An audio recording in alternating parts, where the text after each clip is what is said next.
Halo kawan cuan, untuk bahas berita forex hari ini, aku akan bahas nih mengenai beberapa mata uang yang berpotensi melemah setelah rilisnya data ekonomi dari Tiongkok pagi tadi. Nah sebelumnya disclaimer on ya, ini hanyalah hasil analisa fundamental aku dan bukan saran trading, sehingga resiko trading tanggung masing-masing ya kawan cuan.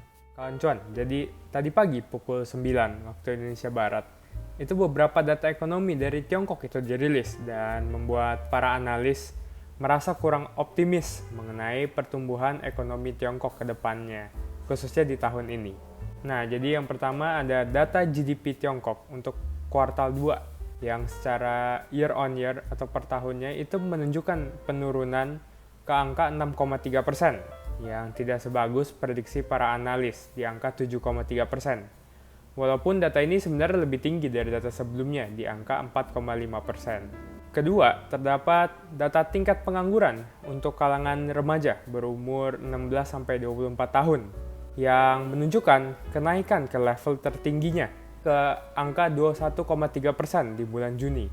Walau begitu, tidak semua data yang dirilis tadi pagi menunjukkan data yang kurang baik, di mana dengan adanya data produksi industri yang tadi juga dirilis, itu menunjukkan kenaikan ke angka 4,4% dari prediksi di angka 2,7% dan juga naik dari data sebelumnya di 3,5%. Nah, secara keseluruhan, para analis melihat data-data ini tuh menunjukkan nih kalau sebenarnya ekonomi Tiongkok itu memang dari sebelum-sebelumnya itu sudah melemah dan sekarang juga masih lanjut melemah dan kemungkinan dinilai itu akan sulit untuk mencapai target pertumbuhan dari pemerintah Tiongkok di angka 5% untuk tahun ini.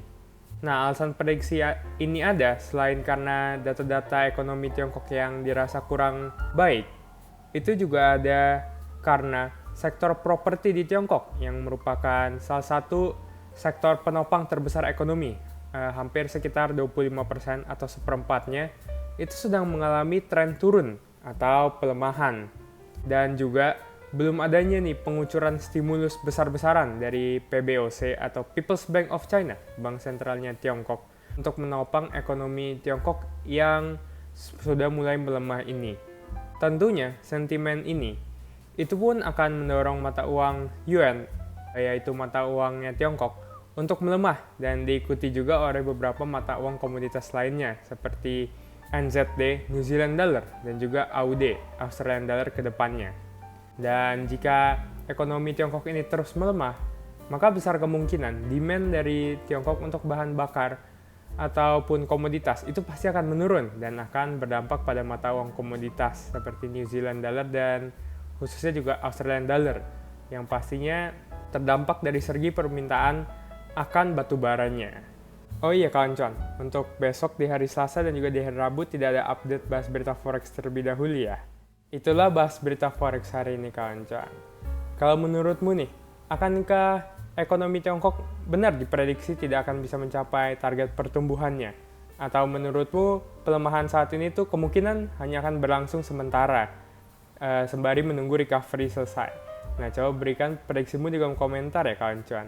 Oh ya, selain itu jangan lupa juga untuk tekan tombol subscribe agar kamu tidak ketinggalan episode bahas berita forex berikutnya. Dan juga follow aku di IG dan juga di TikTok di @rw_beritaforex. Terima kasih dan sampai jumpa dalam waktu kawan cuan.